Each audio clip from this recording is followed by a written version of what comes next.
అయినా నిద్రపోకుండా ఏం ఆలోచిస్తున్నావు? సంధ్య గురించి.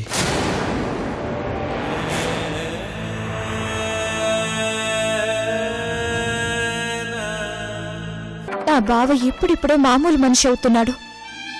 ఇప్పుడు శిరీష్ అనే అమ్మాయి సంధ్య రూపంలో వచ్చింది.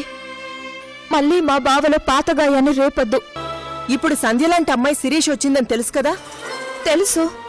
ఒకవేళ బై ఛాన్స్ తనే నిజమైన సంధ్య అయితే అప్పుడేం చేస్తాం?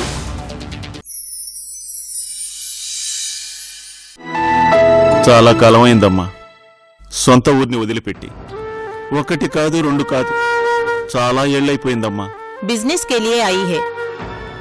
మళ్ళీ ఎప్పుడూ వెళ్ళలేదు. వెళ్ళినా వెంటనే రావటం తప్ప అక్కడ పెద్దగా లేరు.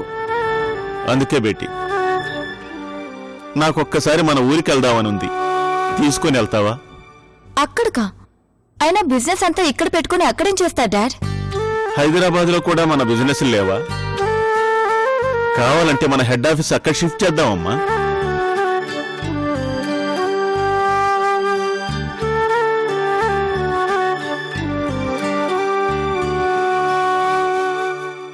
నేనెంతకాలం ఉంటానో నాకు తెలియదు శిరీష. కానీ ఉన్నంతకాలం అయినా ఉన్న ఊరిని, సొంత వాళ్ళని చూడాలని ఎవరికైనా ఆశ ఉంటుంది.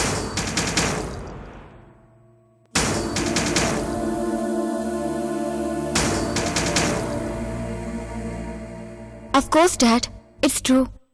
బట్ నాకెందుకో అక్కడికి వెళ్ళాలనిపించడం లేదు. నాకెందుకో హైదరాబాద్ నచ్చదు.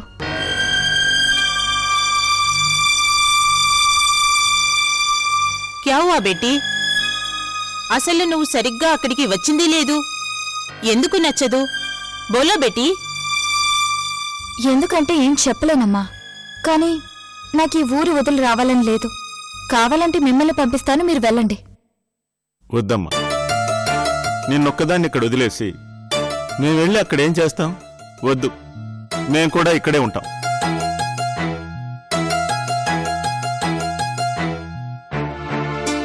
దేఖియే బేటీ, ఇప్పటిదాకా ఆయన బిజినెస్ చేసి చాలా అలసిపోయారు బేటీ. ఆయనకు ఏది అవసరమో అది అందించడం మన కర్తవ్యం. బాద్ను Theri మర్జీ Beti.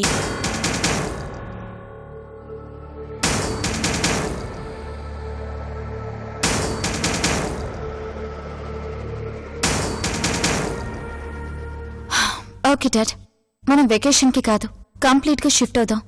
But I need some time.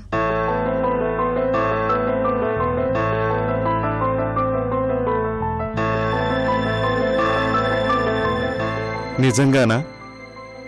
మీ సంతోషం కంటే నాకు కావాల్సింది ఏమీ లేదు డాడ్. అలాగే చేద్దాం. అలాగేనమ్మా.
ఏంటి రేఖ, గుడికెళ్ళి రావడానికి ఎంత ఆలస్యమైంది? తొందరగానే వద్దాం అనుకున్నాను, కానీ నీ కూతురు కనిపించింది. వషొచ్చిందా?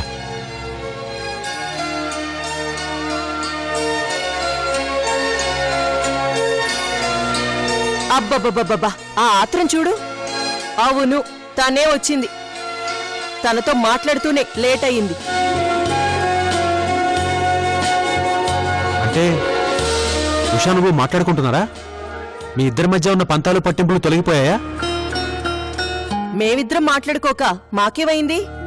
మేం బాగానే ఉన్నాం. రేఖ, ఏ క్షణంలో మీ ఆడవాళ్ళు ఎలా ఆలోచిస్తారో, ఏ క్షణంలో మీ మనసులు ఎలా మారతాయో మీకే తెలియాలి. నిన్నటిదాకా ఉషకి ఫోన్ కూడా చేయను అన్నదానివి ఈరోజు మా ఇద్దరికి ఏమైందంటూ నన్ను పక్కన పెట్టేశావు.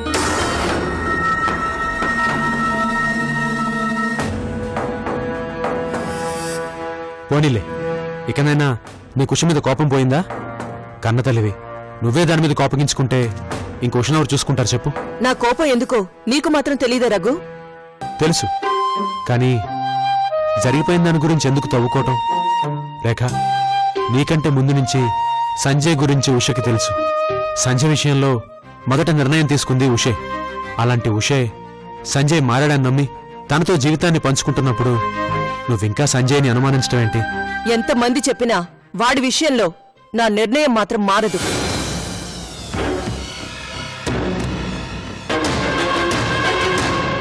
కానీ నా కూతురు విషయంలో మాత్రం ఒక్క మాట దాని మీదున్న కోపాన్ని మొత్తం తీర్చేసింది. ఏంటది? సంధ్య లాంటి శిరీష వచ్చిందని సంబరపడిపోతున్నారు. తను నిజంగా సంధ్య అయ్యొచ్చి నాకేం న్యాయం చేస్తావు అంటే ఏం చెప్తావే అన్నాను. తన జీవితమే ఇచ్చేస్తాను అని చెప్పింది. సంధ్య వచ్చి తన ముందు నిలబడాలే కాని తను ఏ పరిస్థితిలో ఉన్నా సంజయ్ని తనకి అప్పగించి వెళ్లిపోతానని చెప్పింది రఘు.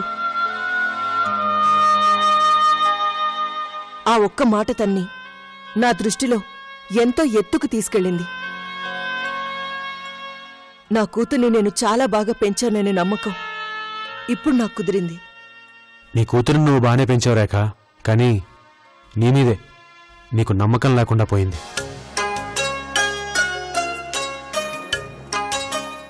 ఓ మనిషి దుర్మార్గుడని నువ్వు నమ్మితే జీవితాంతం ఆ మనిషి అలాగే ఉంటాడని నువ్వు నమ్మడం చాలా పొరపాటు రేఖ.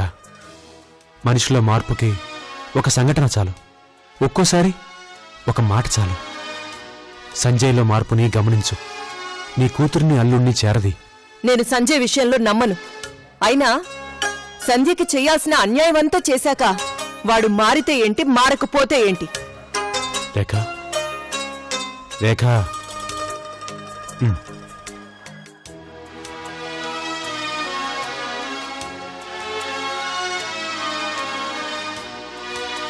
చూడు రేఖ, నీ వారసత్వమే ఈరోజు నీ కూతురుకొచ్చింది. ఆ రోజు గౌరీని నాకిచ్చి పెళ్లి చేసి నువ్వు నీ జీవితాన్ని త్యాగం చేశావు. అదే త్యాగానికి ఇప్పుడు నీ కూతురు సిద్ధపడింది. ఆ రోజు గౌరికి జరిగిన అన్యాయాన్ని ఇప్పుడు సంజయ్కి జరగకుండా చూస్తానని మన ఉష మాటిచ్చింది. కానీ సంజయ్ శిరీష ఒకటి కాదు కదా. మాట వరుస కన్నా ఉష అన్నంత పని చేస్తుంది. కానీ నా భర్తను నాకు తిరిగిచ్చేయని అడగటానికి ఇప్పుడు సంజయ్ ప్రాణాలతో లేదు రేఖ. ఇప్పుడున్నది సంజయ్ పోలికలతో ఉన్న ఆ శిరీష. నిజమే కదా? అందుకే చెప్తున్నాను రేఖ, సంజయ్ గురించి ఆలోచించడం మానేసి మార్పొచ్చిన సంజయ్ని గౌరవించు. ఉషను నువ్వెంతగా ప్రేమిస్తున్నావో సంజయ్ని కూడా అలాగే అభిమానించు. అది నా వల్ల కాదు రఘు. వాడిని చూసిన ప్రతిసారి నాకు చనిపోయిన సంధ్య గుర్తుకొస్తుంది. ప్రతిదీ అలా మనసులో తొలిచేస్తుంది.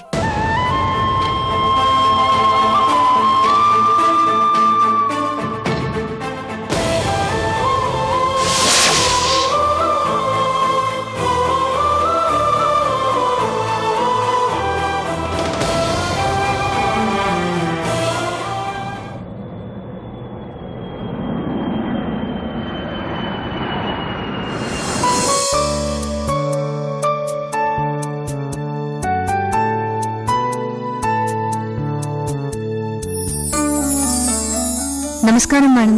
నమస్కారం. నమస్కారం సార్. మీరు? నా పేరు శివరామకృష్ణయ్య. నేను ఆయుర్వేదం డాక్టర్ని.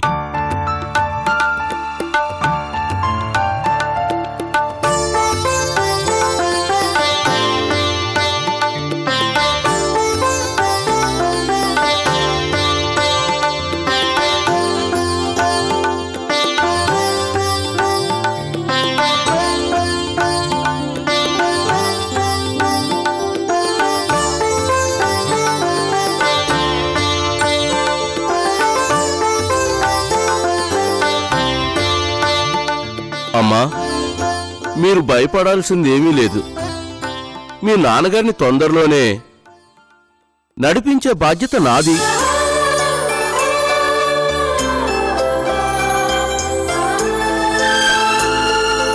నిజంగా నడిపిస్తారా? నాకు 25 ఏళ్ల అనుభవం ఉందమ్మా. ఇటువంటి మొండి కేసులు చాలా చూశాను. కాబట్టి దీని గురించి మీరేం దిగులు పడకండి. ఎలాగైనా సరే మీ వారిని మహా అయితే 20 రోజులు లేదంటే నెల ఈ లోపలే నడిపిస్తానమ్మా. చాలా థ్యాంక్స్ డాక్టర్. మీకెంత కావాలంటే అంత ఇస్తాను. మా డాడీ త్వరగా రికవర్ అయ్యేలా చేయండి. అలాగేనమ్మా. రేపటి నుంచి ఇంట్లోనే వైద్యం మొదలు పెడతాను. Thank you doctor. నమస్కారం అయ్యా. నమస్తే అమ్మా. నమస్తే. నమస్కారం. అమ్మా, ఇవన్నీ తీసుకెళ్ళి అక్కడ పెట్టు. అలాగేనండి.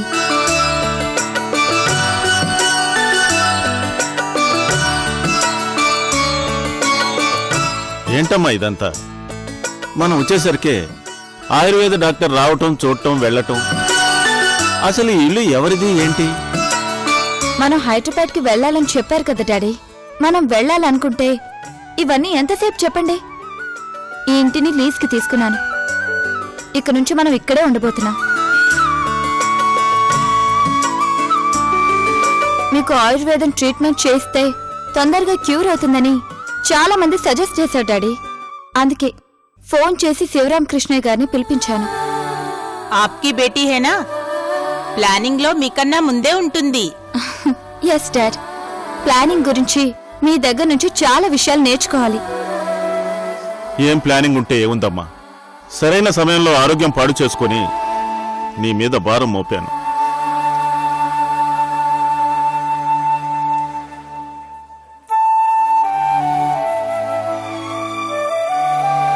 నాకు భారం అవుతుందని మీరెందుకు అనుకుంటారు డాడీ? అయినా కంపెనీ రెస్పాన్సిబిలిటీస్ అన్ని ఎప్పటికైనా నేనే కదా చూసుకోవాలి. అదేదో ఈ రోజు నుంచే చూసుకుంటాను.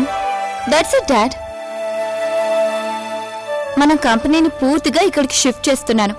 మనం గుర్గావ్లో పెట్టాలనుకున్న ఫ్యాక్టరీని కూడా ఇక్కడే పెడుతున్నాను. ఇవన్నీ నువ్వు ఒక్కదానివే చూసుకోగలవా తల్లి? ఎందుకు చూసుకోలేం డాడ్? ఏదైనా తెలుసుకుంటే అంత పెద్ద విషయం కాదు. మీరు చూస్తూ ఉండండి. మన బిజినెస్ వ్యవహారాల్లో చిన్న డౌట్ కూడా నేను మిమ్మల్ని అడగను. అవన్నీ నేనే దగ్గరుండి చూసుకుంటాను. మీరు హాయిగా మీ ఊరిని చూస్తూ వీలైతే మీ పాత ఫ్రెండ్స్ అందరినీ కలిసి హ్యాపీగా ఉండండి. I have some work dad. Bye. Mummy, daddy జాగ్రత్త.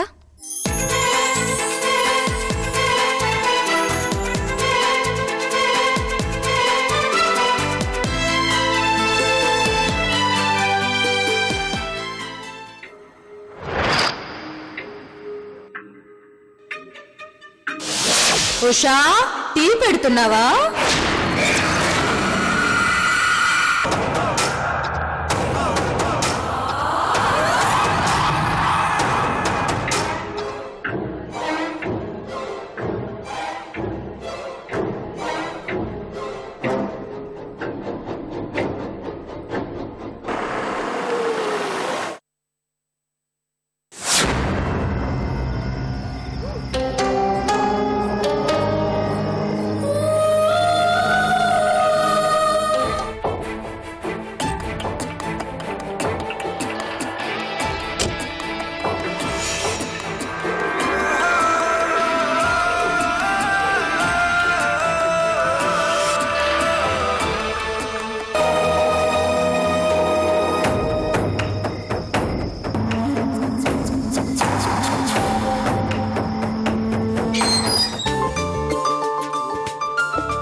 హలో మమ్మీ, అప్పుడే చేరారా? నేనా? ఇంటికి వచ్చేసాను మమ్మీ. నువ్వే చెప్పావు కదా విడప్పుడు ఎలా ఉన్నా ఇంట్లో ఎవరూ లేనప్పుడు పెందరాలే ఇంటికి రావాలని. అందుకే నీ మాట ప్రకారం ఎర్లీగా ఇంటికి వచ్చేసాను. ఓకే అమ్మా, మీరు పని చూసుకుని తొందరగా వచ్చేయండి. ఓకేనా?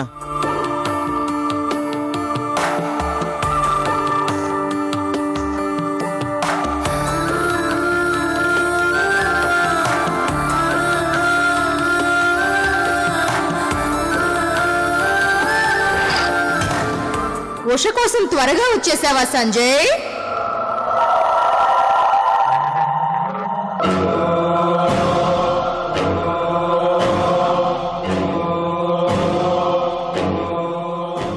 నేనుంటానమ్మా.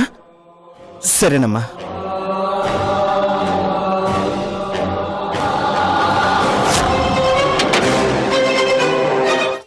హాయ్ బావా. టీ తీసుకో బావా.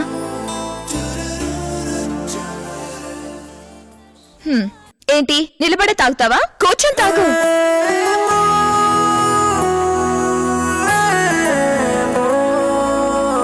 ఇలా ఇవ్వు. పర్వాలేదు. ఎవరు ఫోన్లో? మమ్మీ వాళ్ళు చెన్నై చేరుకున్నారట. ఆ విషయమే ఫోన్ చేశారు. ఎప్పుడొస్తారంట? ఏమో తెలీదు. ఏ ఏ ఎటైనా వెళ్దామని ప్లాన్ చేసావా? మనం వెళ్ళాలనుకోవాలే కానీ అత్తయ్య టికెట్ బుక్ చేసి చేతిలో పెట్టదు. దానికోసం రహస్యంగా ప్లాన్ చేయాలా?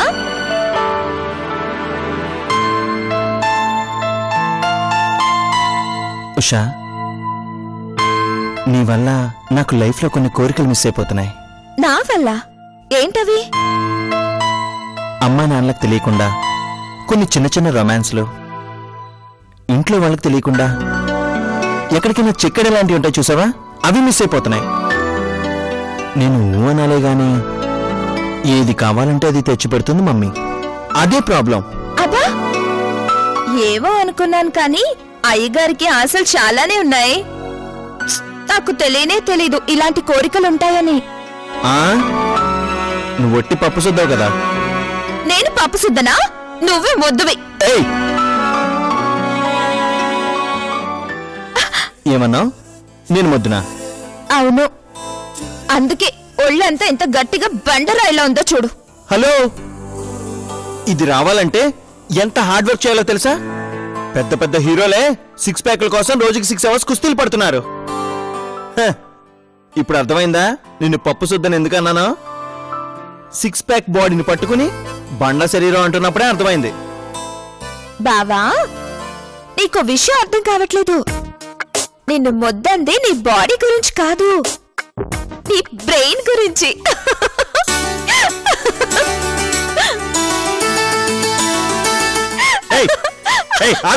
బావా, వస్తావా రావా?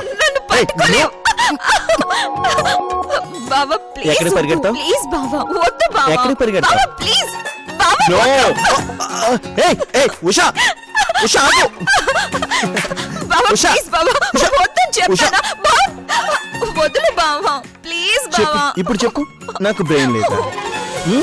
నాకు బ్రెయిన్ లేదా? ఓ బావా. ఉషా, ఉషా ఆగు. అమ్మా. హే, ఓవర్ యాక్షన్ ఆపు. నాకు తెలుసులే గాని దా. బావా నిజంగా నొప్పిగా ఉంది బావా. ఉషా, ఉషా ఏమైంది ఉషా? ఏమో బావా, కడుపులో మెలకలు తిరిగినట్టుంది. అవునా? డాక్టర్ దగ్గరికి వెళ్దాం పద. పద. నొప్పి వద్దు బావా, కాసేపు రెస్ట్ తీసుకుంటే తగ్గిపోతుంది. ఏంటి రెస్ట్ తీసుకునేది?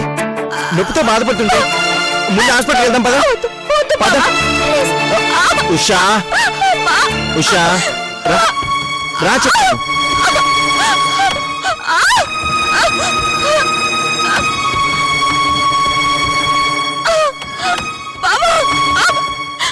ఉషా, కంగారు పడకు ఉషా, తగ్గిపోతుంది. బావా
ఇప్పుడు ఎలా ఉందమ్మా? పర్వాలేదు డాక్టర్, నొప్పి కొంచెం తగ్గింది. Doctor, scanning reports. ఓకే, నువ్వు వెళ్ళి తన్ని నా రూమ్లోకి రమ్మను. Okay madam. ఓకే, మీరు కాసేపు ఇక్కడే పడుకుని రెస్ట్ తీసుకోండి.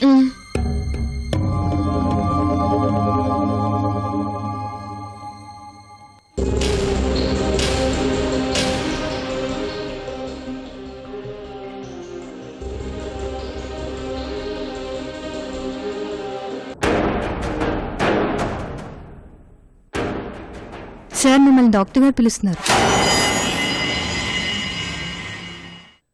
ప్రాబ్లం ఏం లేనట్టే కదా? మామూలు నొప్పే కదా? మామూలని చెప్పలేం మిస్టర్ సంజయ్. నేను ఒక అనుమానంతో టెస్టులు చేశాను. అనుకోకుండా మరో ప్రాబ్లం బయటపడింది. తను తల్లి కాలేదు.